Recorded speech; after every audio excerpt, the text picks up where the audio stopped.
In this session, we will discuss Economics UPSC PYQ of 2019 for Civil Services Examination. 2019 UPSC prelims में economic section से about 16 to 20 questions पूछे गए थे। इन्हीं questions का इस सेशन के अंदर डिटेल एनालिसिस करेंगे। Question number 1, in the context of India, which of the following factors are contributors to reducing the risk of currency crisis? Indian context में करेंसी क्राइसिस के रिस्क को रिड्यूस करने वाले फैक्टर्स कौन कौन से हो सकते हैं? Number 1, the foreign currency earning of India IT sector.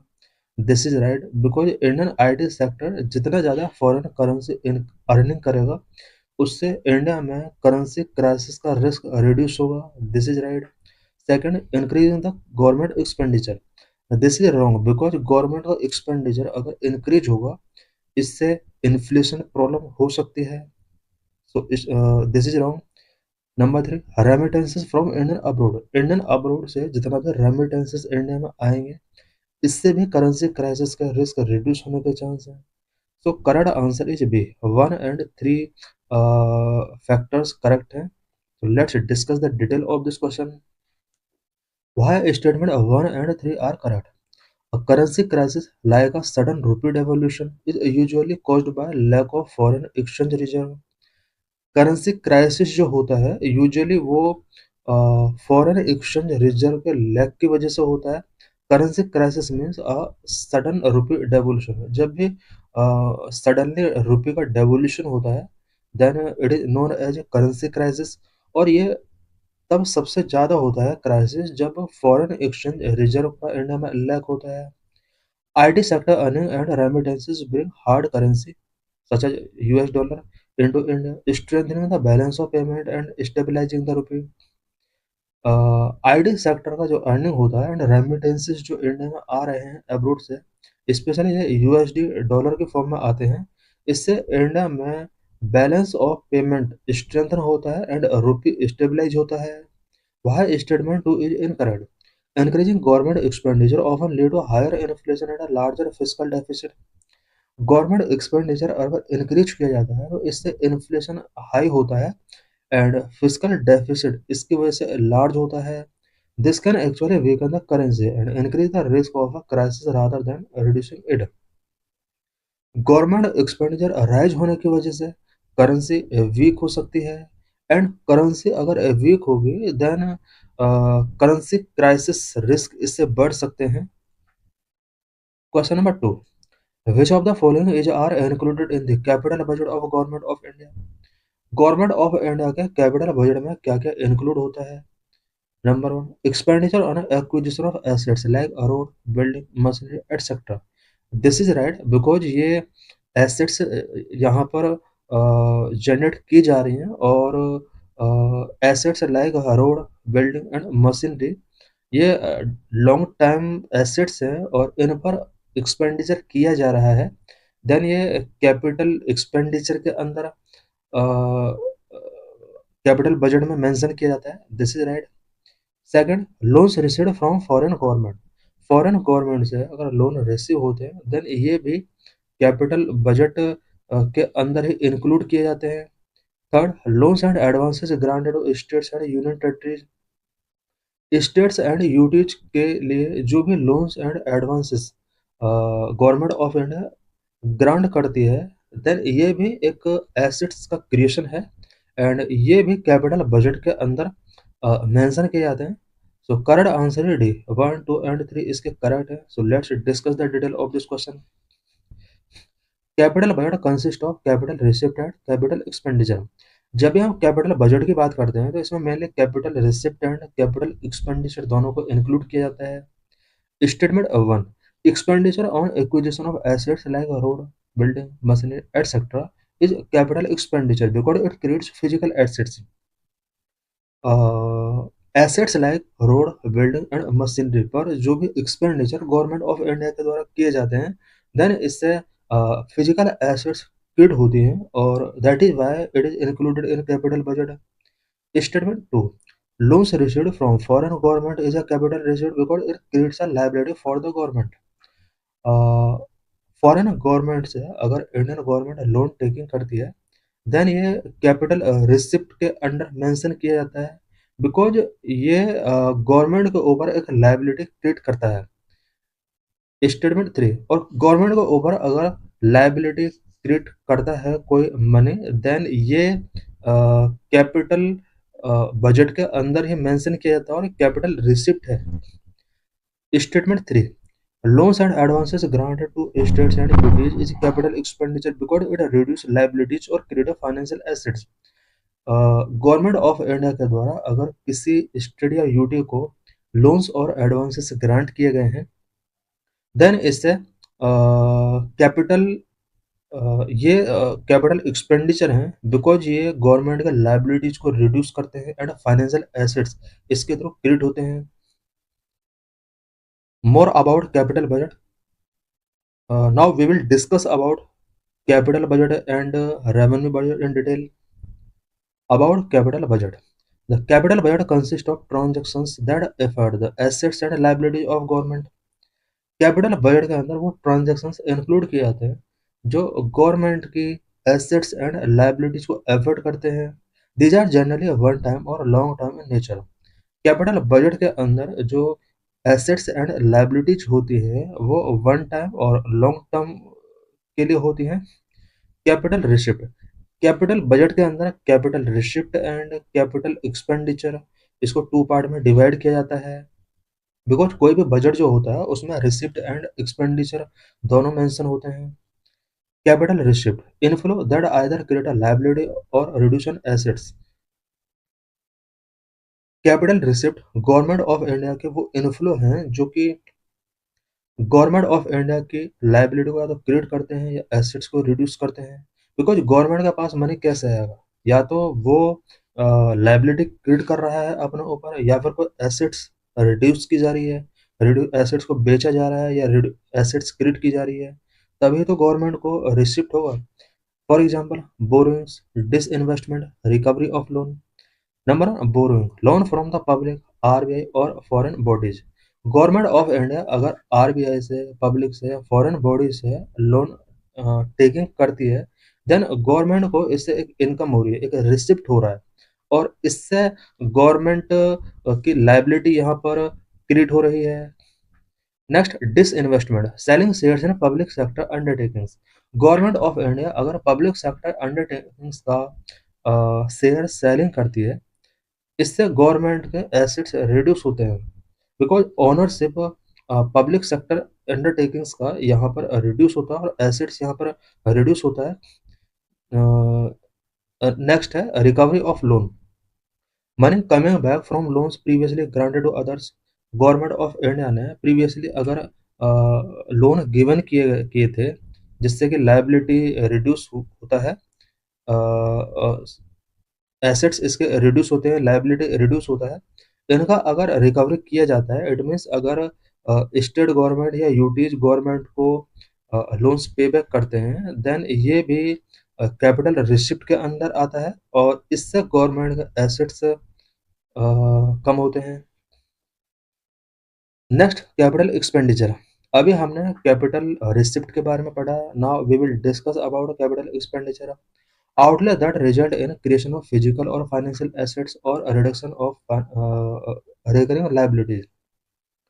Capital expenditure जब भी होता है, गवर्नमेंट मनी यहाँ आउटफ्लो होता है, और जब आउटफ्लो होता है मनी का गवर्नमेंट से, देन कुछ या तो फिजिकल एसेट्स का क्रिएशन होगा, फाइनेंशियल एसेट्स क्रिएट हो सकते हैं, या फिर गवर्नमेंट का लायबिलिटीज का रिडक्शन हो रहा है। गवर्नमेंट का लायबिलिटी रिडक्शन का मीनिंग है कि गवर्नमेंट ने लोन टेकिंग किया है, शायद वो लोन अब पे कर चुका है, जिससे हम कैपिटल एक्सपेंडिचर के अंडर काउंट करते हैं।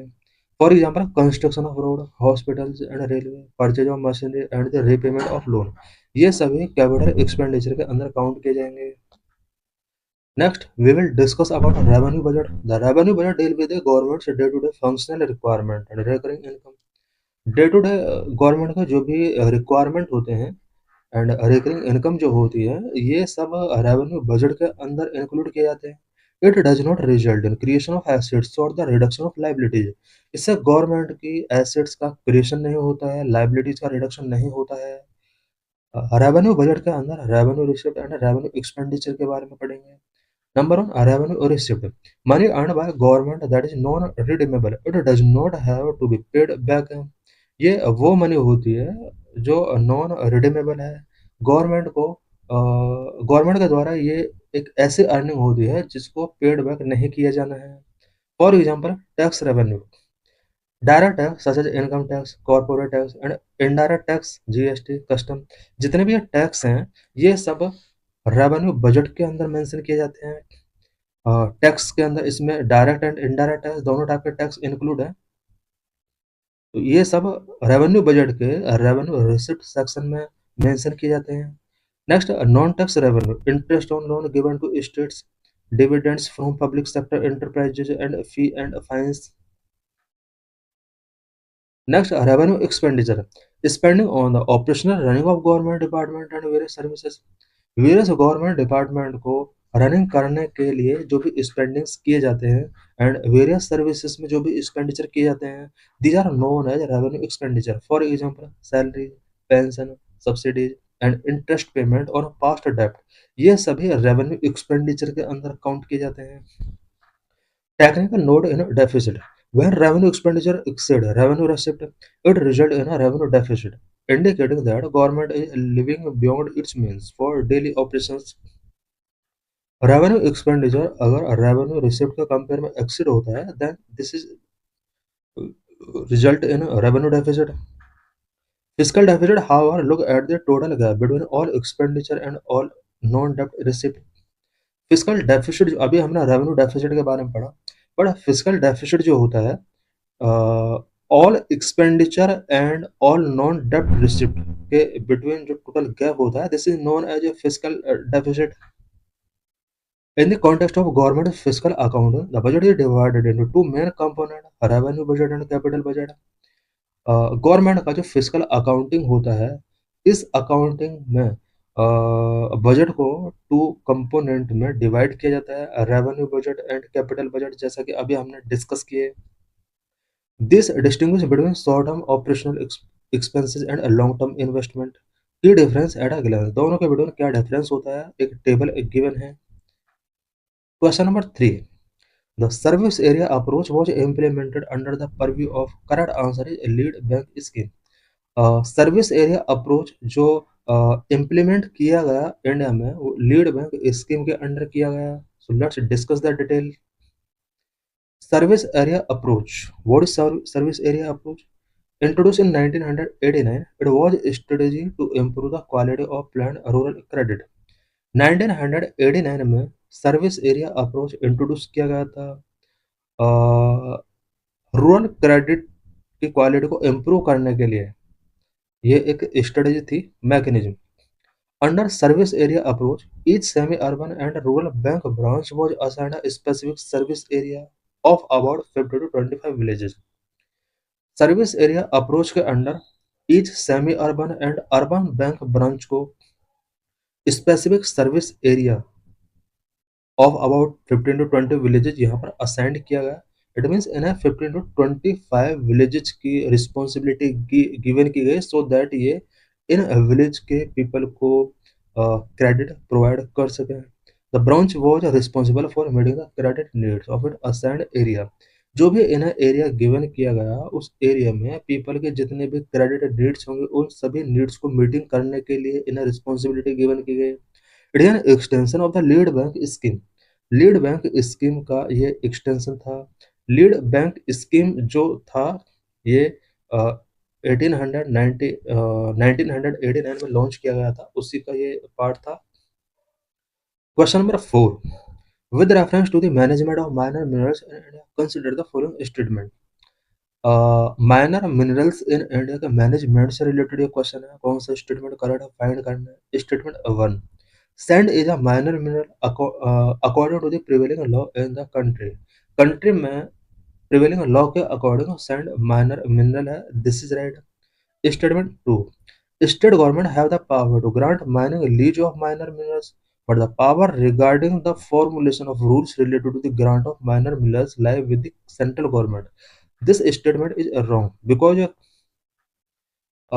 माइनर मिनरल के माइनिंग लीज ग्रांट करने का जो पावर है वो स्टेट गवर्नमेंट के पास है, this is right. But statement के अंदर जो लिखा हुआ है कि माइनर मिनरल को ग्रांट करने से रिलेटेड जो लॉ एंड रूल्स फॉर्मुलेट किए जाएंगे वो सेंट्रल गवर्नमेंट के द्वारा किए जाएंगे, this is wrong because minor mineral को ग्रांट करने से रिलेटेड जो भी रूल फॉर्मुलेट किए जाते हैं वो स्टेट गवर्नमेंट के पास पावर है। So statement two is wrong. Statement three, state government have the power to frame rules to prevent illegal mining of minor minerals। Minor minerals के इलीगल माइनिंग को prevent करने के लिए रूल फ्रेम करने का power state government के पास है। Yes, this statement is correct. So correct answer is a, 1 and 3 only। So let's discuss the detail of this question. Why statement 1 is correct? Under the Mines and Mineral Act 1957, sand is classified as a minor mineral. This is right because India में mines and mineral act 1957 के according sand को minor mineral के अंदर classify किया गया है। Why statement 2 is incorrect? Section 15 of Minor Mines and Mineral Act 1957 empower state government to make rules for regulating the grant of quarry lease, mining lease, or other mineral concessions in respect of minor minerals। Mines and mineral act 1957 के section 15 के अंदर state government को empower किया गया है कि वो query lease के ग्रांट को रेगुलेट करने के लिए, माइनिंग लीज को रेगुलेट करने के लिए, और other mineral concessions minor mineral के रिस्पेक्ट में गिवन करने के लिए स्टेट गवर्नमेंट को पावर गिवन करता है। वह statement 3 is correct. Section 23C of Mines and Mineral Act 1957 give state government the power to make rules to prevent illegal mining, transportation and storage of mining mineral। Mining mineral के transportation के लिए, illegal mining, storage से related जो भी rule making करना है वो state government को पावर गिवन की गई है under 23 section of MMDR। Question number 5, the chairman of public sector bank are selected by the, correct answer is bank board bureau. So let's discuss the detail. Bank Board Bureau, it was autonomous body now replaced by a Financial Services Institutions Bureau FSIB, tasked with improving the governance of public sector bank. Public sector banks के governance को improve करने के लिए bank board bureau establish किया गया था, but अब इसको फाइनेंशियल सर्विसेज इंस्टीट्यूशंस ब्यूरो के साथ रिप्लेस कर दिया गया है। Function, its primary role was to recommend candidate for the selection of head of the public sector bank and financial institutions। Public sector banks and financial institutions के लिए candidate जो select किए जाने हैं एज अ चेयरमैन, उन सभी candidate को bank board bureau recommend करता था। Final decision is taken by appointment committee of cabinet. Appointment committee of cabinet के द्वारा फाइनल डिसीजन टेकन किया जाता था। Question number 6, consider the following statement.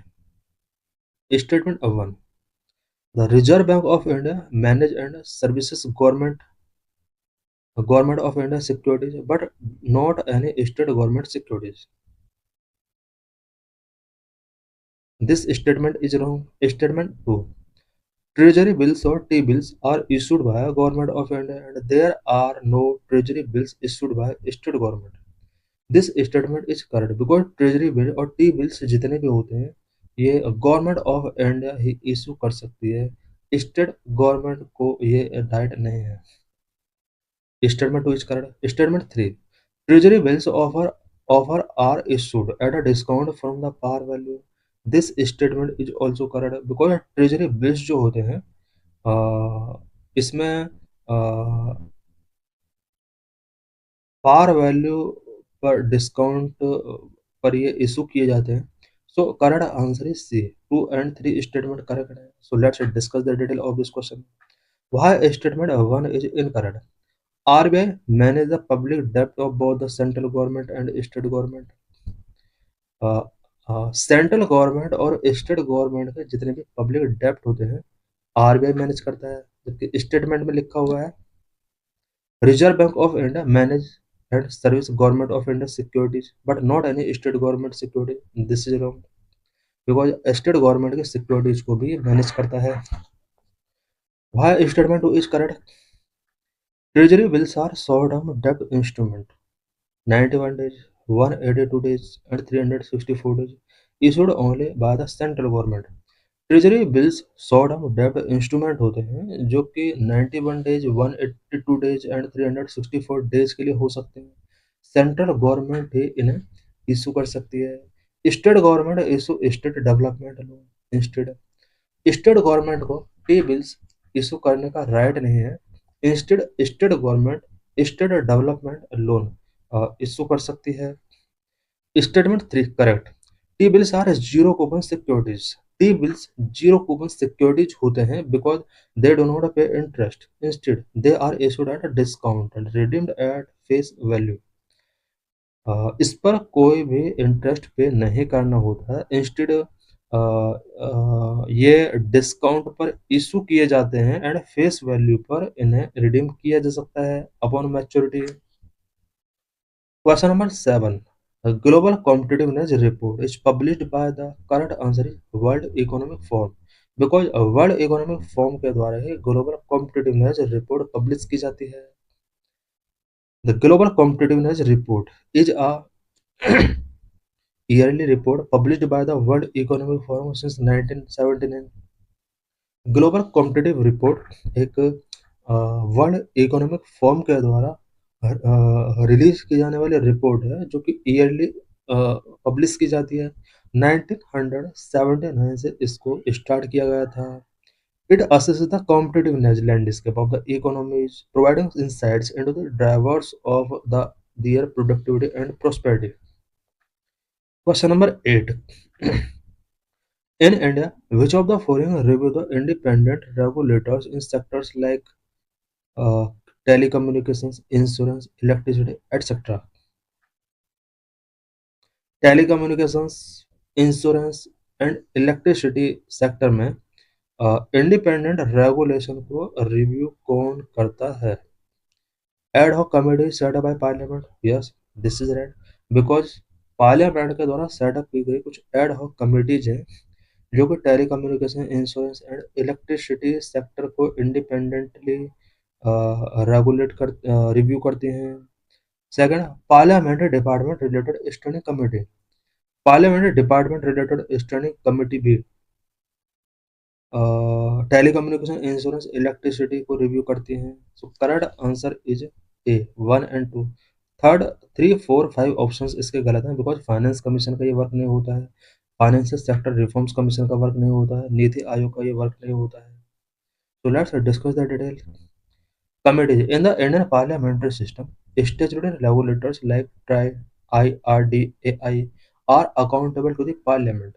ये सब पार्लियामेंट के लिए अकाउंटेबल हैं। This oversight is exercise through parliament department related standing committees and occasionally ad hoc committees. Why other are wrong? Finance commission deal with vertical and horizontal tax devolution. Finance commission का जो main work होता है वो vertical and horizontal tax devolution को deal करना होता है। NITI Aayog is a policy think tank and does not have the constitutional mandate to review regulation. NITI आयोग एक पॉलिसी थिंक टैंक है, मैंडेट इसको कॉन्स्टिट्यूशन के द्वारा गिवन नहीं किया गया है सो दैट ये रेगुलेटर्स को रिव्यू कर सके। Financial sector reform commission was a specific body like the Raghuram Rajan committee rather than a permanent reviewing authority. Question number 9. Which one of the following is not a sub-index of the World Bank's Ease of Doing Business Index? World Bank ease of doing business का कौन सा sub index नहीं है? Maintenance of law and order ये ease of doing business index का sub index नहीं होता है बिकॉज ये तो बिल्कुल एक अलग चीज हो गया और इसके जो इंडेक्स में काउंट किए जाते हैं paying taxes, registering property, dealing with construction permit, ये ease of doing business index के कुछ कंपोनेंट हैं। World Bank Ease of Doing Business Index, which has been discontinued since 2021, used 10 parameters. World Bank ease of doing business index जो होता था इसका पहले, because ये 2019 में क्वेश्चन पूछा गया था। प्रेजेंट में अब ये ease of doing business discontinued हो चुका है। ये इंडेक्स या रिपोर्ट जो पब्लिश की जाती थी, इसके 10 पैरामीटर हुआ करते थे। Starting a business, dealing with construction permit, getting electricity, registering property, getting credit, protecting minority investors, paying taxes, trading across borders, enforcing contracts, resolving insolvency. Law and order was never a parameter in this specific index. Question number 10. Money multiplier in an economy increase with which one of the following? Economy में money multiplier कब increase होता है? Correct answer is B, increase in banking habitat of population. Population का जब banking habitat increase होगा, money multiplier तभी increase होगा। सभी ऑप्शंस को डिस्कस कर लेते हैं।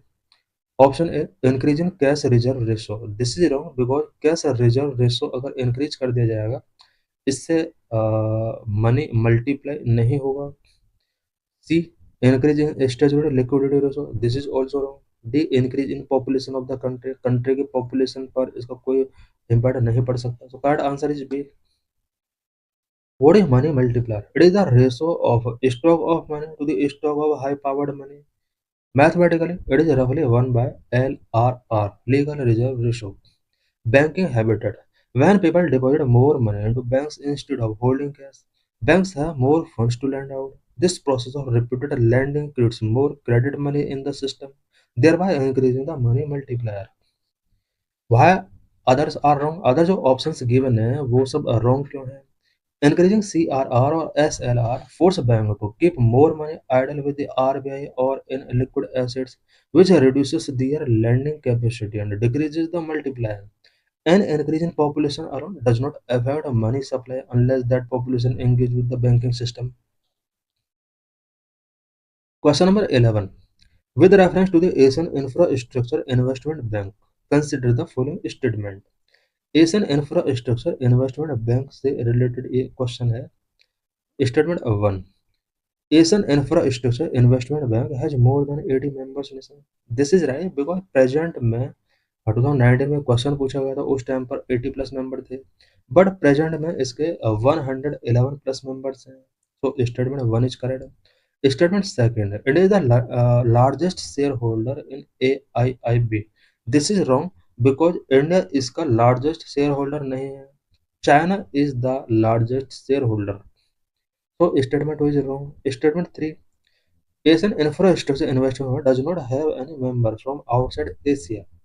This is wrong because Asian Infrastructure Development Bank में के कुछ outside Asia member भी हैं. So correct answer is A. One only इसका statement correct है. So let's discuss the detail of this question. Why statement 1 is correct? At the time of 2019 exam, Asia Infrastructure Investment Bank had over 80 members, currently over 100. Statement 2 is incorrect. China is the largest shareholder, approximately 26% voting power, while India is second largest shareholder, approximately 7.5 voting power. Why statement 3 is incorrect? AIIB has many non-regional members from outside Asia, including countries from Europe such as Germany, France, UK, Africa, and South America. More about Asian Infrastructure Investment Bank.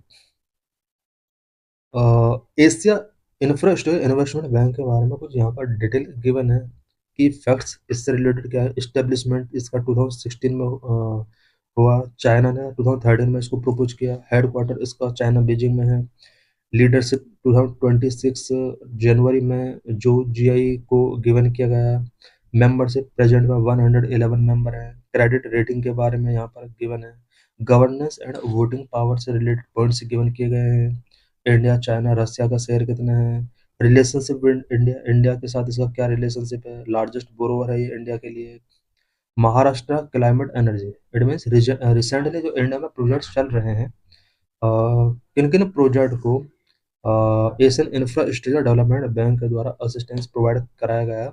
Maharashtra climate energy, Assam intra state transmission transportation sustainable finance and other point भी इससे related यहाँ पर given है। Question number 12, consider the following statement. Statement 1, purchasing power parity PPP exchange rate purchasing power parity exchange rates are calculated by comparing the prices of the same basket of goods and services in different countries. This statement is correct because different countries में items के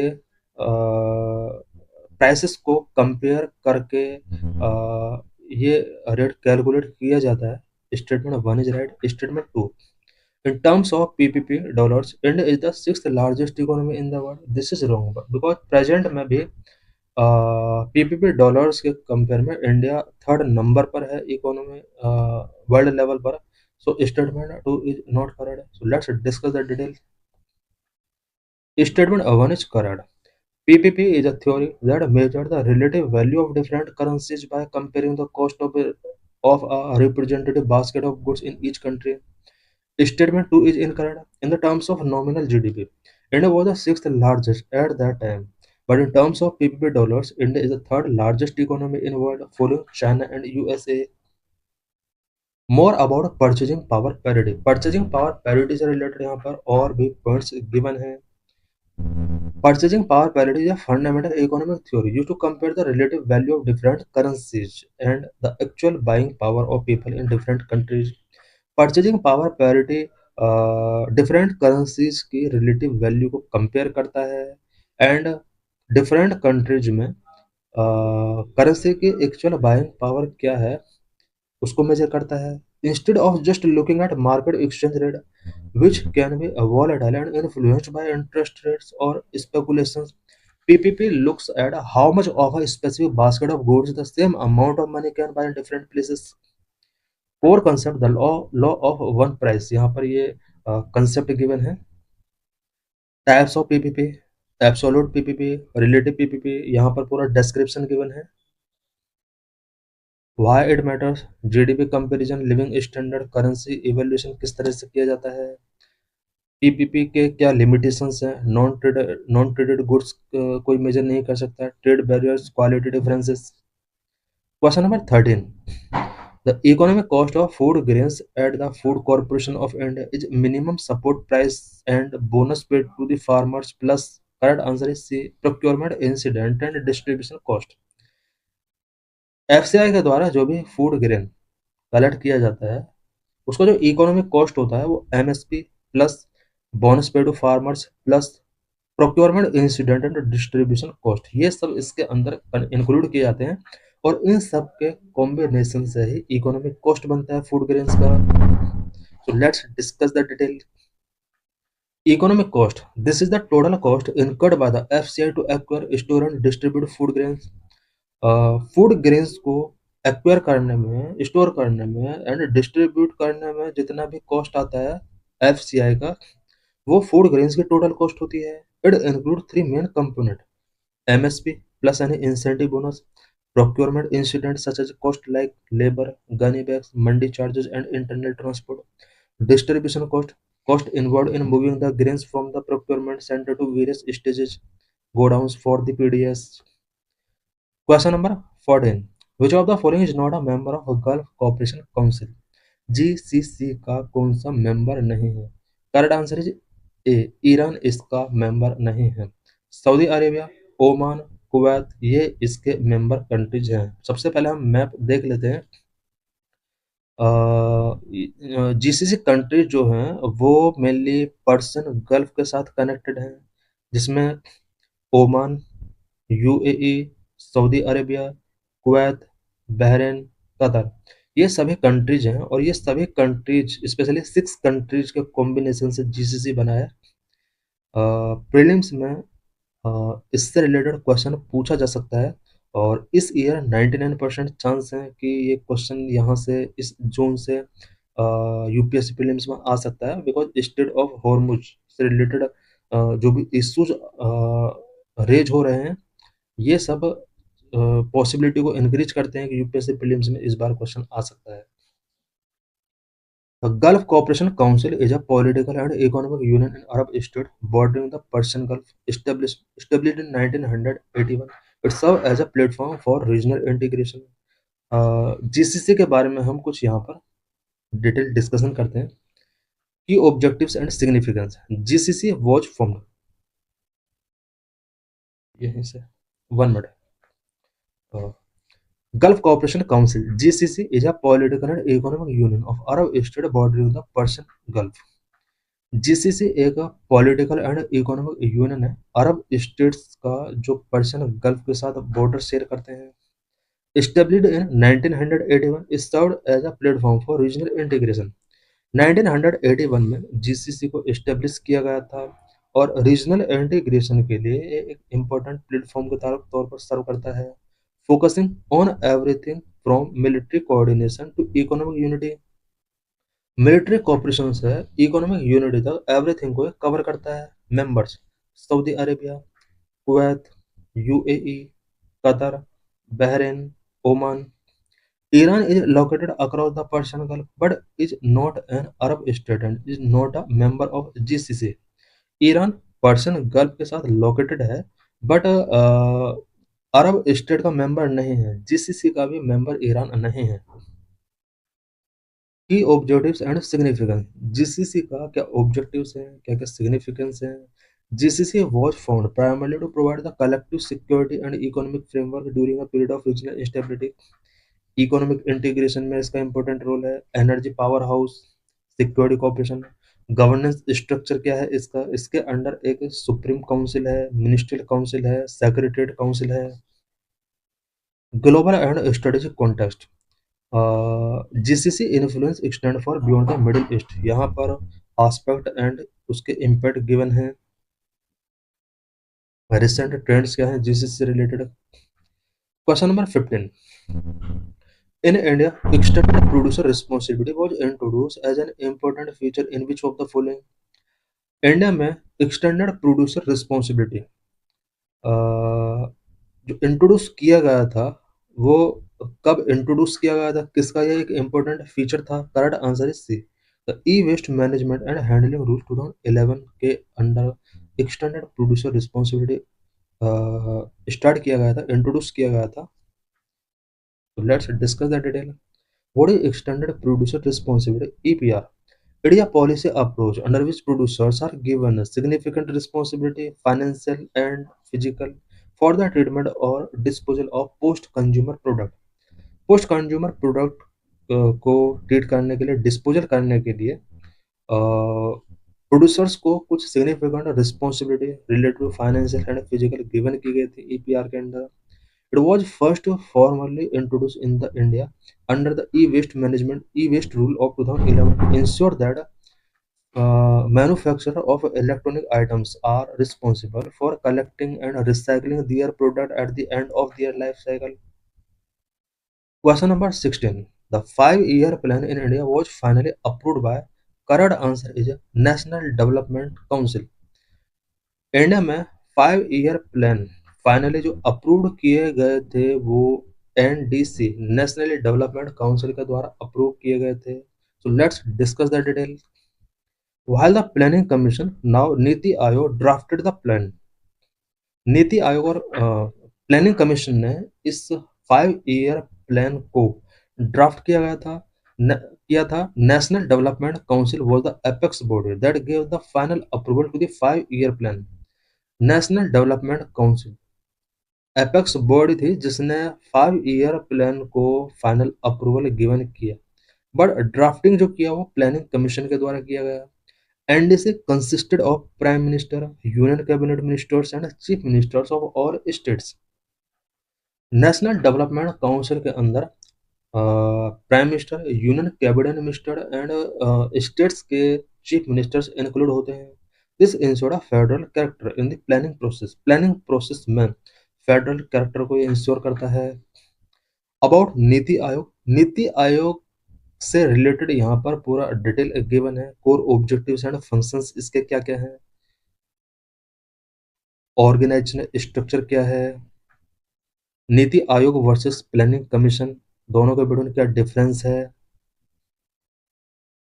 की indices इसके द्वारा कौन कौन से publish किए जाते हैं, करंट रिलेवेंस नीति आयोग इसका क्या है, नीति आयोग का क्या है, about the national development council और राष्ट्रीय विकास परिषद, एनडीसी से रिलेटेड यहाँ पर डिटेल गिवन है, कंपोजिशन ऑफ एनडीसी क्या है, chairman, union cabinet, chief minister, administrative CM's, member of NITI Aayog, ये सब गिवन है। Objectives and functions NITI Aayog के क्या है, सॉरी एनडीसी के क्या है, सभी पॉइंट्स यहाँ पर गिवन है। कॉन्स्टिट्यूशनल स्टेटस क्या है, एनडीसी वर्सेस नीति आयोग दोनों के बीच में क्या डिफरेंस है, पॉइंट्स गिवन है। करंट स्टेटस क्या है। Question number 17, with reference to India's 5-year plans, which of the following statement is are correct? India's 5-year plans से related कौन कौन सा statement correct है? Statement 1, from the second 5-year plan, there was a determined thrust towards substitution of basic and capital goods industries. Second 5-year plan से यहाँ पर basic and capital goods industries से यहाँ पर सब्स्टिट्यूट किया गया। सेकंड 5-year प्लान में mainly good industry capital good industries पर फोकस किया गया। Yes, this statement is correct. Second statement, fourth 5-year plan adopted the objective of correcting the earlier trend of encouraging concentration of wealth and economic power. This is also correct. Statement 3, in the fifth 5-year plan, for the first time, financial sector was included as an integral part of plan. This is wrong. So let's discuss the detail. The Mahalanobis model second plan focused heavily on heavy industries and import substitution to make India self-reliant in capital. Statement 2 is correct. The fourth plan, 1969 to 74, emphasized growth with stability and progressive achievement of self-reliance, specifically aiming to reduce the concentration of economic power. This was also the era of bank nationalism. सभी financial 5-year plan से related यहाँ पर topics दिए हैं। 5-year plan हमारा corner stone of India economic policy from 1951 to 2017। 1951 से 2017 के between India की जो भी इकोनॉमिक पॉलिसी रही है, 5-year प्लान उन पॉलिसीज का कॉर्नर स्टोन रहा है। Based on the Soviet model, these plans were formulated by Planning Commission to achieve social and economic development through centralized coordination. Soviet model के बेस पर ये 5-year plan taking किए गए। ये प्लान प्लानिंग कमीशन के द्वारा फॉर्मुलेट किए गए सो दैट सेंट्रलाइज कोऑर्डिनेशन के through social and economic development को अचीव किया जा सके। इन 2015 the planning commission was placed bye NITI Aayog. NITI Aayog के द्वारा प्लानिंग कमीशन को नीति आयोग के साथ रिप्लेस किया गया इन 2015। सभी 5-year प्लान का यहाँ पर ईयर मॉडल की अचीवमेंट क्या क्या रहे उससे रिलेटेड टेबल गिवन है। सभी 5-year प्लान का कुछ स्पेशल क्या रहा है उससे रिलेटेड ये पॉइंट गिवन है। Question number 18, consider the following statement, most of India's external डेब्ट is owned by government entities. This is wrong because India का जो एक्सटर्नल डेब्ट है ज़्यादातर वो गवर्नमेंट एंटिटीज का नहीं है। This statement is wrong. Statement 2, all of India's external डेब्ट is denominated in US dollar. This is also wrong. India का जो भी एक्सटर्नल डेब्ट है वो यूएस डॉलर में नहीं है। So let's discuss the detail. वहाँ statement 1 is incorrect. In India, external commercial borrowing, which is debt taken by private corporations, usually account for the largest share of external debt, not the government. India में external commercial borrowing ECBs ये private corporations के द्वारा taken किया गया है और India के external डेब्ट में सबसे लार्जेस्ट शेयर इसी का है। गवर्नमेंट डेब्ट लार्जेस्ट नहीं है। वह statement 2 is incorrect. While the US dollar is the largest component of India's external debt, usually around 50 to 55%, debt is also denominated in other currencies like the Indian rupee, SDR, special driving rights, yen and euro. India का जो भी external डेब्ट है, ज़्यादातर share वो dollar में ही है, about 50 to 55% dollar में ही है, बट अदर करेंसीज की फॉर्म में भी ये डेब्ट है, सच एज इंडियन रुपी में SDR, स्पेशल ड्राइविंग राइट्स, येन और यूरो की फॉर्म में भी है। Question number 19, which of the following adopted a law on data protection and privacy for its citizens and endorsed the general data protection regulation? किस country ने या किस union of country ने law on data protection and privacy adopt किया? Correct answer is C, European Union. इससे related यहाँ पर detail given है। Question number 20, which of the following is issued by registered foreign portfolio investors to oversee investors who want to be part of Indian stock market without registering themselves directly? Indian stock market में overseas investors को participate करने के लिए registered foreign portfolio investors के द्वारा क्या issue किया जाता है? Correct answer is D, participatory note. So let's discuss the detail. What is participatory note or P notes? These are financial instruments used by foreign investors or hedge funds that are not registered with the Securities and Exchange Board of India to invest in Indian securities. P notes कुछ financial instrument होते हैं जो कि foreign investors के द्वारा use किए जाते हैं, स्पेशली वो इन्वेस्टर्स जो सेबी के अंदर रजिस्टर्ड नहीं है और इंडिया में इंडियन सिक्योरिटीज में इन्वेस्ट करना चाहते हैं, देन उनके पास पी नोट्स होते हैं। How they work? Indian bid foreign institutional investors buy Indian share and then issue P notes to foreign investors. The dividend or capital gain collected from the underlying securities are passed back to the investors. Why used? They are popular because they provide anonymity and allow investors to avoid the cumbersome registration process with CBI. So thanks for watching this video.